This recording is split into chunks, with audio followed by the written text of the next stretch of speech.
প্ৰথমতে মই আমাৰ সাংবাদিক বন্ধুসকলক ধন্যবাদ জ্ঞাপন কৰিছো যে ministry of youth affairs and sports government of ইণ্ডিয়াই on the occasion of national sports day on 27 August 2026 yoga connect নামৰ এটা কাৰ্যসূচী হাতত লৈছে, য'ত প্ৰায় ভাৰতবৰ্ষৰ 8 লাখ যুৱক যুৱতীৰ সৈতে আমাৰ ভাৰতৰ মাননীয় প্ৰধানমন্ত্ৰী নৰেন্দ্ৰ মোদী ডাঙৰীয়াই ভাৰ্চুৱেল পদ্ধতিৰ জৰিয়তে মত বিনিময় কৰিব।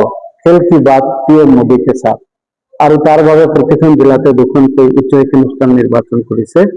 আমাৰ জিলাখনত হাতীমাৰী মহাবিদ্যালয়ে কেটাগৰী 8 কৰিছে, য'ত উভয় পক্ষই ভাৰ্চুৱেল পদ্ধতিৰে আমাৰ মাননীয় প্ৰধানমন্ত্ৰী নৰেন্দ্ৰ মোদী ডাঙৰীয়াৰ সৈতে মত বিনিময় কৰিব পাৰিব। আমাৰ কাৰণে এইটো গৌৰৱৰ কথা যে হাতীমাৰী মহাবিদ্যালয় বুলি ক'লে আমাৰ একদম ভিতৰুৱা অঞ্চল দক্ষিণ হান্নাৰ মানকাছাৰ জিলা, সেই জিলাখনৰ সদৰ আমাৰ মহাবিদ্যালয়খন অৱস্থিত। আৰু এনেকুৱা ধৰণৰ কাৰ্যসূচী ৰূপায়ণ কৰিব পাই আমি নথৈ গৌৰৱ অনুভৱ কৰিছো।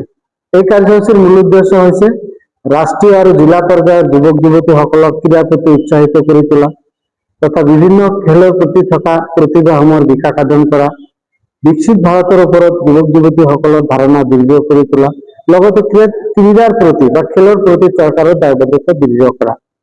খেলো ইণ্ডিয়া ডায়লগেৰে সমগ্ৰ ভাৰতবৰ্ষৰ যুৱক যুৱতীসকলক ক্ৰীড়াৰ দিশত আগুৱাই লৈ যোৱাই আমাৰ এই কাৰ্যসূচীৰ মুখ্য উদ্দেশ্য।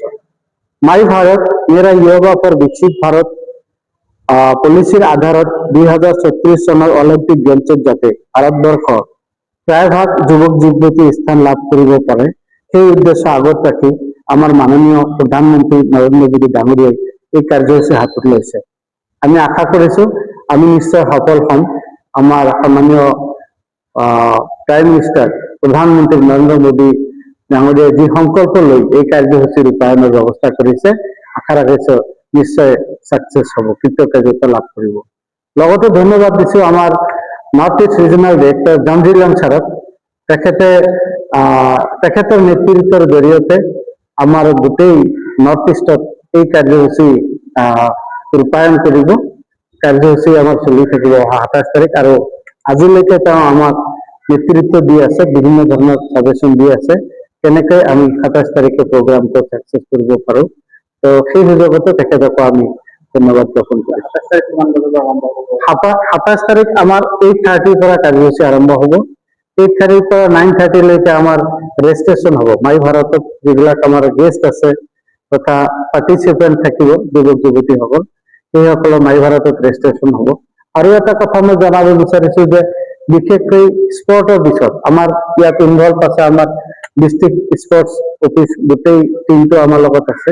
বিভিন্ন সময়ত আমাৰ জিলাৰ পৰা বিভিন্ন দিশত বিভিন্ন পদক অৰ্জন কৰা বিশেষ অতিথিসকলক আমি আমন্ত্ৰণ কৰিছো।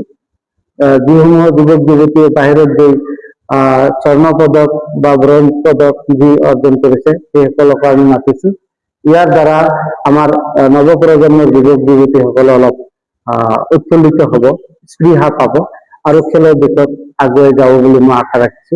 এইখিনিয়ে আমাৰ কাৰ্যসূচী আছে।